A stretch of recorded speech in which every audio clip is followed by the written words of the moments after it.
Inside the walls of one of the toughest prisons in America, a racist female guard thought she held all the power, until the day a fire broke out, and the very inmates she disrespected were the ones who had to save her. What they discovered inside those walls shocked the entire world.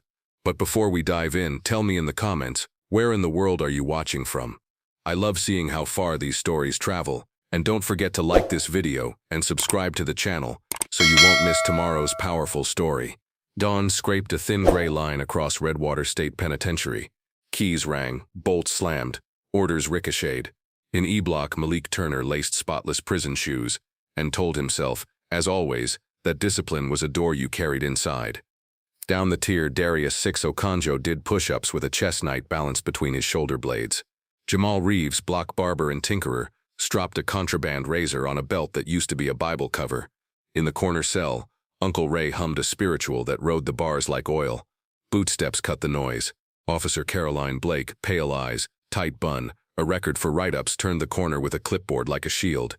She rapped Malik's door with her baton. Inspection. Malik stood, palms visible. Morning, Officer Blake. Back to the wall, and wipe that smirk. That's my resting face, Malik said. 6 snorted 2 cells down. Blake's gaze knifed to the night. No games during count.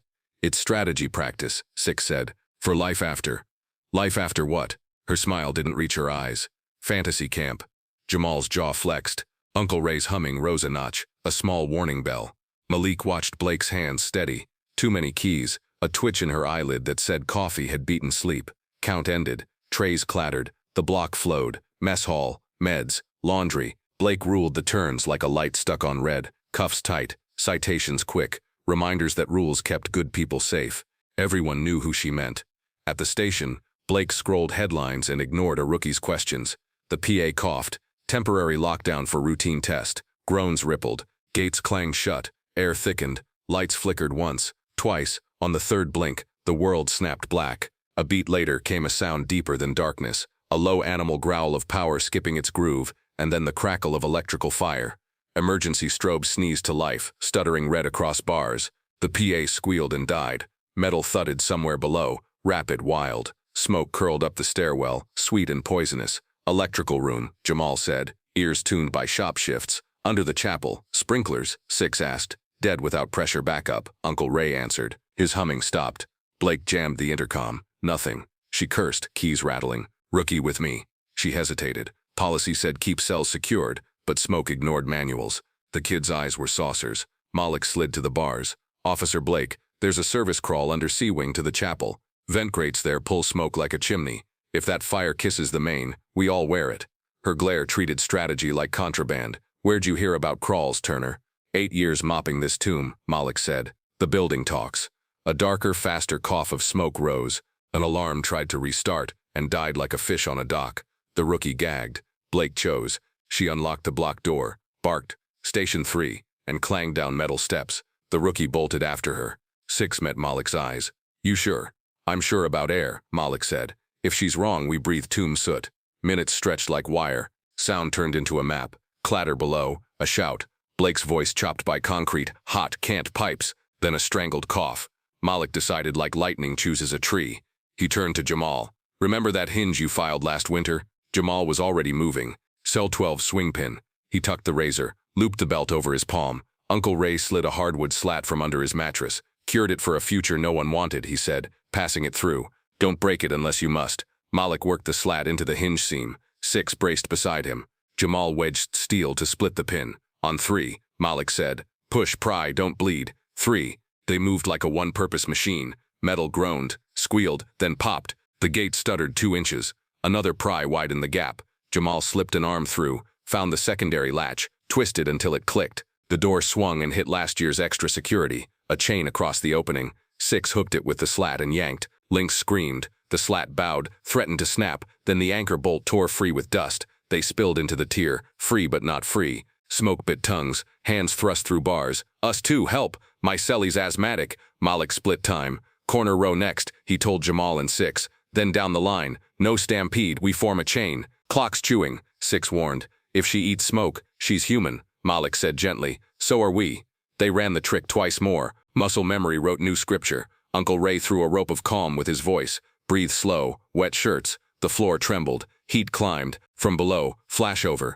The word chills any language. Malik looked at the stairwell. I'm going. Six grabbed his elbow. You're not a firefighter. I'm a man who knows that crawl. Malik looped the belt across his mouth, grabbed the slat, and sprinted. The lower corridor was a brick throat coughing smoke. Heat pressed right. The electrical door glowed faint orange around its edges. To the left, the chapel hallway yawned darker, cooler, air tugging that way. Blake crouched at the junction, one arm around the rookie whose eyes had rolled white. Soot streaked Blake's cheek. Her radio dangled, antenna melted. She looked up, startled to see Malik, then furious, then something nameless. What part of lockdown, she began, then coughed hard enough to fold. Malik levered the slat under a grate and pried until screws hopped like popcorn. Cooler air slid in. Smoke curled toward the opening like a river finding downhill. There, he said, let it draw. Blake stared as if a map she'd never read had been shoved under her nose. How do you? Because I mop, he said. Help me get him breathing. Together, unthinkable that morning, they dragged the rookie to the draft. Malik timed breaths with the strobe. In safe, out smoke. He angled the kid's chin, fingers gentle where cuffs had been cruel. The rookie sputtered, blinked, coughed alive. A new sound cut through, the hiss roar of something hungry taking a big bite. The electrical door bulged. Heat licked shins. Far alarm stuttered a weak prayer. Blake staggered up. Habit reached for her radio, then reality grabbed her wrist. She reached for Malik instead. What now? She asked, voice small as a match. He pointed down the crawl. Now we move. Behind them, E-block coughed and glowed, a warning that every second mattered, and that choices once made would echo for years. The crawl space yawned low and mean. Ribbed concrete, cable runs stapled like iron vines, dust thick enough to write last wishes in. Malik slid first, shoulder to shoulder with darkness, belt still over his mouth. Behind him, Officer Blake half-dragged the rookie, whose boots scraped and thudded in panicked rhythm. Keep left, Malik called, voice muffled. Right side drops over steam.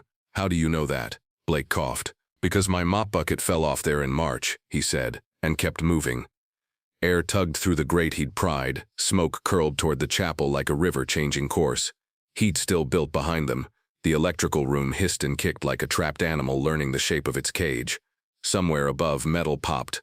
The building spoke pain. They hit a junction. One path angled toward the chapel furnace closet, another sloped under C-wing laundry. Malik pressed his palm against the concrete. This way, he said, taking the cooler run. The crawl grew tighter. Wires brushed his ears, dust-coated tongues. The rookie wheezed, tried to stand on his knees, smacked his head, cursed, then apologized to no one in particular. Blake shoved his foot gently. Breathe slow, she said, surprising herself with softness. I am, the kid rasped. Like waves, Malik added. Count them. They reached a rusted hatch, stamped Main 2B. A padlock the size of a fist hung there, orange with time.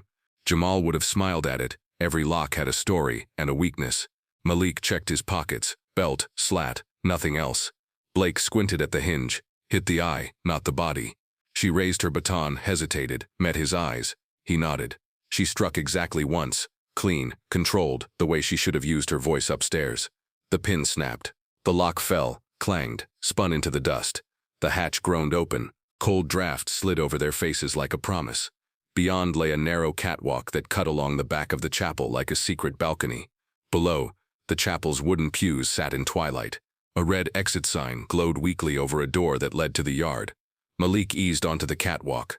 Something beyond the next bend clicked. He froze. A shadow moved.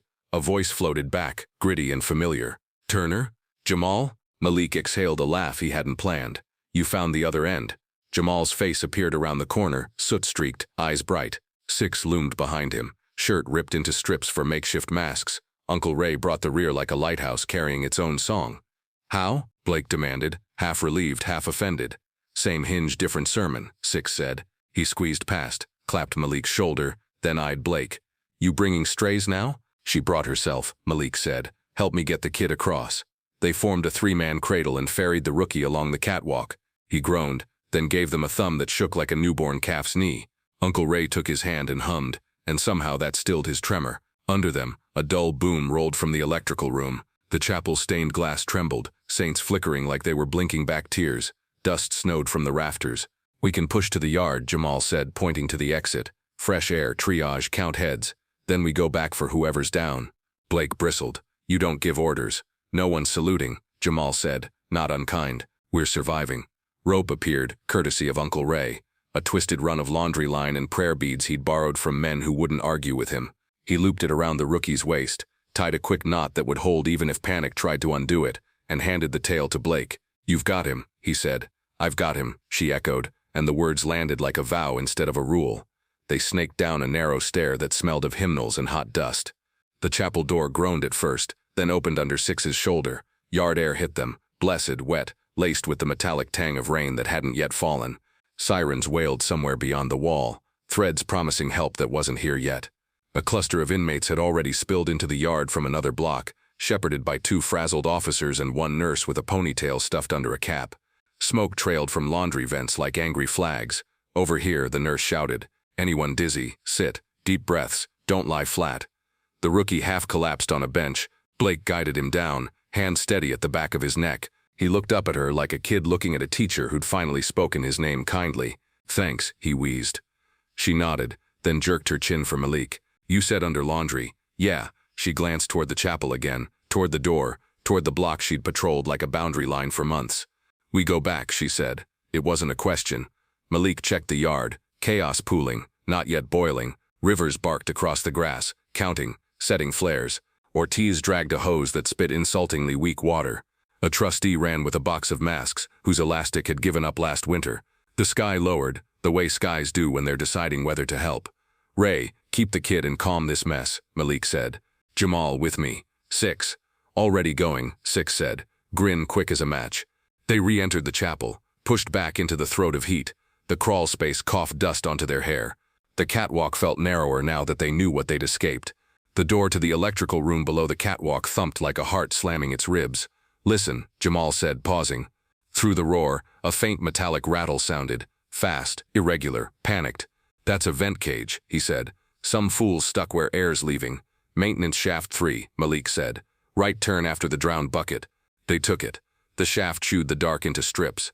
Heat licked their cheeks. They crawled until the rattle sharpened. A grill flashed in the strobe, a 2x2 vent with a bent corner, a hand clawing through. The hand was pale, freckled, nicked by metal. Hold up, Malik said, sliding nearer. You're about to cut yourself to bone. I already did, a strained voice answered.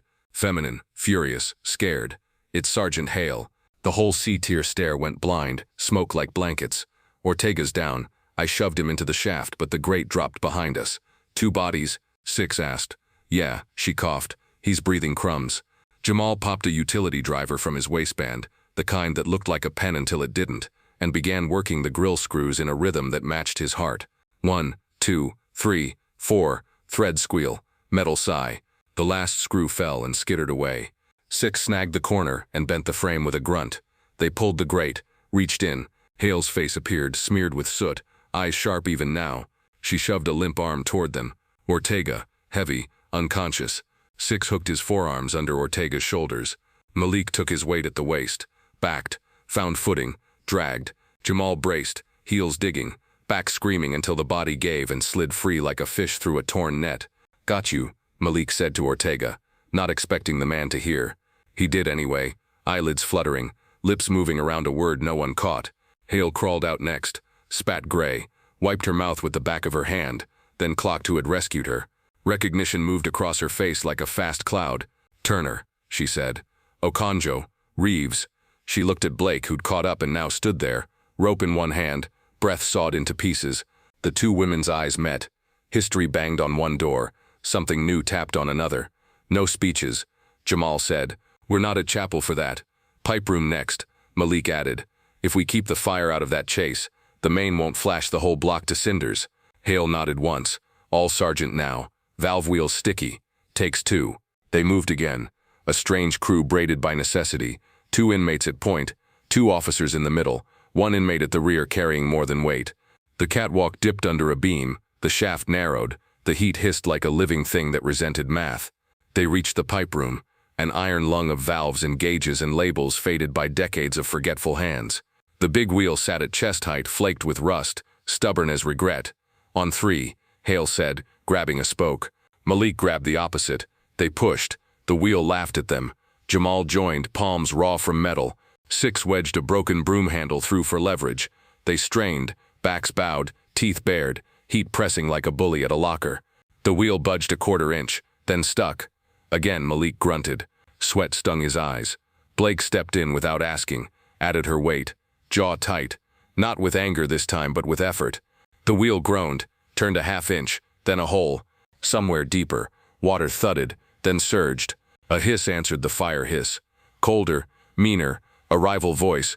Pressure coming, Hale said, reading a gauge by instinct she could recite in her sleep. The sprinklers choked, coughed, then spat to life in ragged circles. Laundry first, then chapel hallway, then a glittering curtain in E-block that would buy minutes no memo ever could. The pipe vibrated under their hands, complaining and grateful at once. Relief came out of Jamal as a laugh. Six whooped, then immediately coughed at the damp ash that tried to become mud in his throat. Move, Malik said, not letting triumph sit. We still got bodies to pull. They backtracked toward the catwalk. The strobe blinked slower, backup power dying in mercy or threat. No one knew. Through the chapel's open door, yard noise swelled, sirens closer, radios smarter, voices steadier. Rain finally spat, then committed, hard drops drumming the roof, making everything sound like applause that couldn't pick a winner. At the last bend, Uncle Ray appeared, dry as a proverb despite the chaos.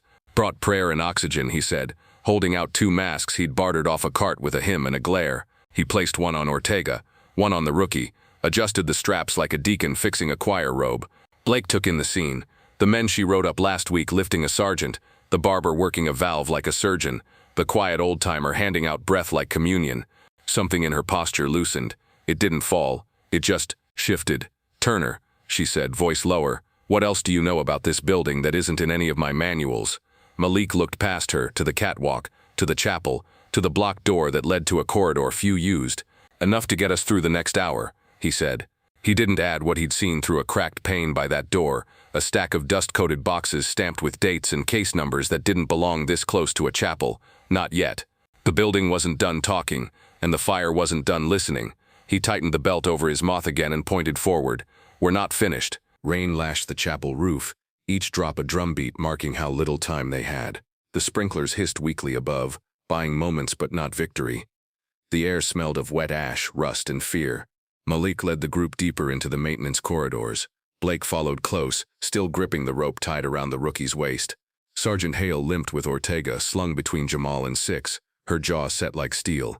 Uncle Ray brought up the rear, humming a tune so low it felt more like a heartbeat than a song. Left here, Malik said, gesturing toward a corridor stained black with soot. That chase leads under the admin wing. Blake frowned. Why admin? Fire spreading from electrical, not offices. That's what worries me, Malik said. His eyes flicked to the dusty boxes stacked near the chapel door he'd noticed earlier. He didn't mention them yet. The corridor narrowed, forcing them single file.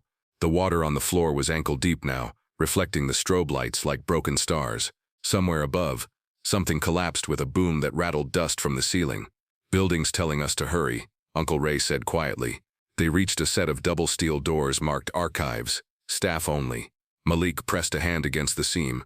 Cold air leaked through. Not smoke, something else. Paper, Jamal said, grimacing. Burnt edges, but fresh boxes too. Blake tugged at the handle. Locked. Hale tried her ring of keys, but none fit. Malik crouched, studying the lock. Not standard prison issue. This door wasn't meant for us. Then we move on, Blake snapped. Lives first, questions later. Lives might be behind this, Malik said, voice even. Hear that? Desperate. Hale's eyes widened. Someone's in there. Without hesitation, Six slammed his shoulder against the lock. Metal screeched but held. Jamal wedged his utility driver into the seam and twisted until the tool bent. Malik shoved the slat in for leverage. On 3, Malik said. 1, 2. They all heaved. The door shrieked open just enough for smoke to curl out. Blake shoved through first, baton ready. Inside, the room stretched long and dim, lit only by emergency strobes. Stacks of boxes towered like crooked monuments, many stamped with state seals and red ink. Confidential property records. Papers littered the floor, some singed at the edges. In the far corner, 2 figures crouched behind a tipped shelf, waving frantically. One was Officer Jenkins, sweat plastering his hair to his forehead. The other, a young inmate, thin, coughing hard, shackles still on his ankles. He was chained in here, Jenkins shouted hoarsely. I couldn't get him out before the smoke hit. Blake froze. What's an inmate doing locked in archives? Jenkins coughed, eyes wild. Orders. Said he was caught stealing records. I don't know, please, just help. Malik rushed forward, cutting through smoke. He pulled the shackle chain and growled, "No key." Jenkins shook his head. Supervisor kept it. I don't. Six yanked a bent utility driver from Jamal's belt. He wedged it against the lock and hammered with his fist. The metal groaned, cracked, then snapped. The inmate slumped forward into Malik's arms, coughing blood-tinged phlegm. Easy, Malik said. You're out. Behind them, Uncle Ray picked up a half-burnt file from the floor. His brows furrowed as he scanned it. These aren't property records. These are disciplinary reports. Transfers. Cases sealed years ago. Blake snatched it. Her eyes darted across the page. Her jaw clenched. This can't be here. This is expunged material. Supposed to be destroyed. Jamal grabbed another sheet, squinting through soot. Look at these names. Half these guys did time with us. Some died inside. Elias's words from the yard earlier echoed in Malik's mind. The building talks. Blake's face turned pale. She shoved the papers back into a box. We don't have time for this. But Hale's eyes narrowed. Oh, we'll make time. Someone locked a man in here with secrets that were never supposed to see light. That's not fire protocol. That's cover-up. The rescued inmate wheezed. They said I saw too much. Told me to keep quiet. His eyes rolled. Jamal steadied him. A fresh explosion shook the ground. Closer this time. Sparks rained through a crack in the ceiling. A box toppled, scattering more files. Move, Malik barked. We carry him and Ortega out now. They reformed into a line, dragging both half-conscious men. Blake lingered a second too long, staring at the boxes as if she could burn them with her glare. Then she turned and followed. They stumbled back into the chapel corridor, soaked and ash-streaked. The sprinklers hissed above, battling the fire inch by inch. As they reached the yard again, the rain outside poured harder, washing soot from their faces. Paramedics swarmed, taking Ortega, the rookie, and the rescued inmate onto stretchers. Reporters shoved microphones against the fence, cameras capturing every grimy detail. Shouts filled the air. What happened in there? Who rescued who? Is it true an officer was trapped? Blake's shoulders stiffened under the spotlight. Her mouth opened, but no words came. She turned to Malik, to Six, to Jamal, men she'd written up, cursed at, humiliated. They had dragged her and her fellow officers through hellfire to safety. The world was watching, and for the first time she looked as if she wasn't sure what she could say.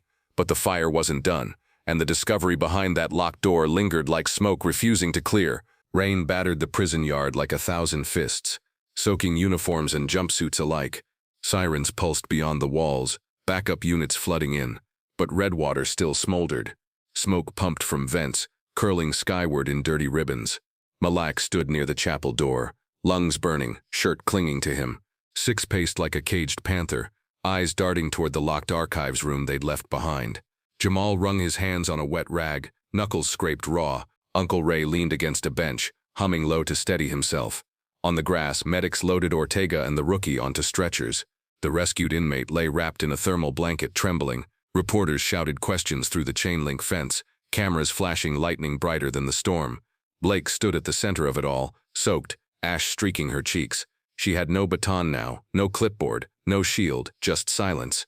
Her eyes fixed on the boxes they'd glimpsed in archives, eyes that saw more than she wanted to admit. Sergeant Hale limped up, water dripping from her cap brim. Chief's on his way, she muttered. Whole damn command staff, probably. They'll want statements. Statements, Jamal scoffed. Like words can tell what just happened in there. Words are all the world gets, Uncle Ray said, but sometimes words are matches. Blake shot him a look. He didn't flinch. The crowd of inmates in the yard stirred restlessly. Some were coughing, some bruised from the scramble, but most stood in tight knots, watching the soaked officers with something new in their eyes. Not fear, not deference, but something closer to appraisal. Six spat rainwater. They'll twist this, he said flatly. Turn it into another report about how we endangered staff.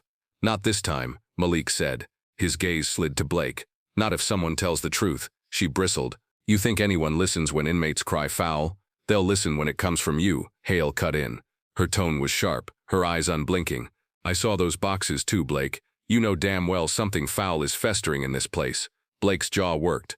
She looked at her hands, scraped and blistered from forcing the valve wheel. She'd fought alongside them, not against them, even if only for survival. But her voice wavered. If I speak, I burn with it. You don't know the machine you're asking me to fight. Malik stepped closer. Rain slicked his shaved head. Smoke still clung to his jumpsuit. His eyes, steady as stones, met hers. You already burned. The fire just showed you what side you're really on. Before she could answer, A horn blared. 2 SUVs screeched into the yard, tires spitting water. Men in crisp suits and slick raincoats poured out, led by Warden Keene himself, square-jawed, silver hair plastered by the rain, eyes like knives. He scanned the chaos, the medics, the inmates, the officers. His gaze landed on Blake, then Hale. Report. Hale straightened despite her limp. Electrical fire spread to E-block. Inmates assisted in evacuation. Lives saved. Sprinklers stabilized after manual valve operation.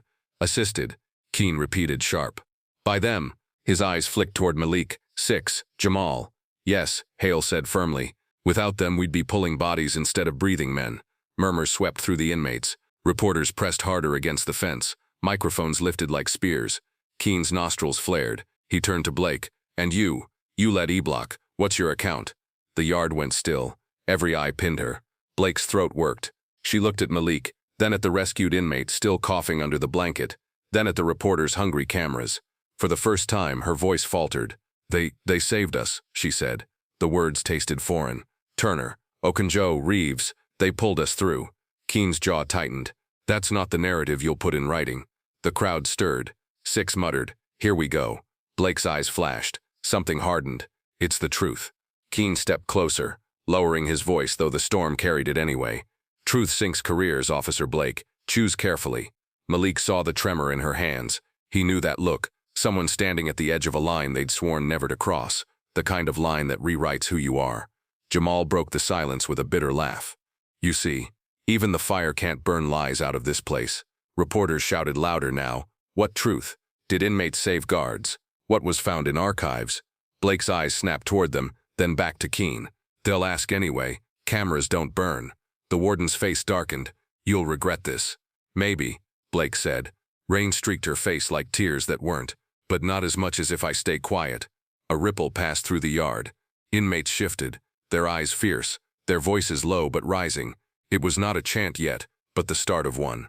Uncle Ray's hum deepened into words carried on the storm. Truth will rise where smoke can't hide. Lightning split the sky. The prison lights flickered, then steadied. Every soul in the yard knew this wasn't over, not by a long shot, because behind that archives door among those boxes of forbidden files lay something more dangerous than fire, something the world wasn't supposed to see, and now too many had. The storm did not let up. Rain hammered Redwater's razor wire until it sang like a broken harp. The prison yard had become an arena, every player marked, the inmates soaked and waiting, the officers shaken, the medics scrambling, the reporters pressing their cameras against the fence like predators scenting blood. At the center stood Malik and Blake, 2 people who had begun the day on opposite sides of a wall, now bound by a secret neither wanted but both carried. Warden Keene barked into his radio, ordering containment, but his voice was drowned by the rising chant from the inmates. Truth, truth. It started as a murmur, then swelled until the words slammed against the walls harder than the storm. Reporters caught it. Their microphones turned like compass needles toward the center. What truth? What happened inside archives? One shouted. Blake's jaw trembled. She looked at Malik, who stood steady despite his jumpsuit plastered to his skin. His eyes urged her not with pressure but with permission. She swallowed hard and faced the fence. We found records, she said, voice breaking but loud enough to cut through the rain. Boxes of sealed files, cases that were supposed to be destroyed, men punished twice, transfers without hearings, some names of inmates who never made it home. Gasps rolled through the yard, cameras flashed like lightning. Keene's face contorted. That information is classified, he barked. You are out of line, Officer Blake. But Sergeant Hale stepped forward, backing her. No, sir. She's in line with the truth. I saw it too, and so did they. She nodded at Malik, 6, Jamal, and Uncle Ray. The reporters went wild. Questions fired like bullets. Were inmates being framed? Who ordered the cover-up? How long has this been hidden? Keene's voice cracked with fury. Shut this down, get those reporters out. But the gate guards hesitated. Even some of the younger officers stood still, eyes darting between Keene's rage and the reality unfolding before them. Blake turned back to Malik. Her face was pale, rain-slick, but her eyes were different now, softer, uncertain, but no longer blind. You saved me in that fire, she said quietly, and now you might have saved more than that.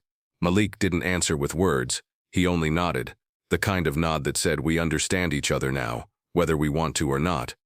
Paramedics pushed stretchers toward the gate, carrying Ortega, the rookie, and the rescued inmate. Cameras followed. Every lens wanted one thing. the image of prisoners and guards who had crossed a line together, who had broken the script. Keene shouted orders no one obeyed. His voice was swallowed by the chant that had become thunder itself. Truth, truth, truth. Uncle Ray lifted his arms and sang over it, his hymn rolling into the storm, blending with the chant until the words became a single unstoppable wave. The world would not see Redwater the same way again. Because that night, in a prison yard drenched with rain and secrets, the story of black inmates rescue racist female guard, her jailhouse discovery stunned the world, was no longer just a headline. It was history, written in fire, smoke, and the refusal to kneel.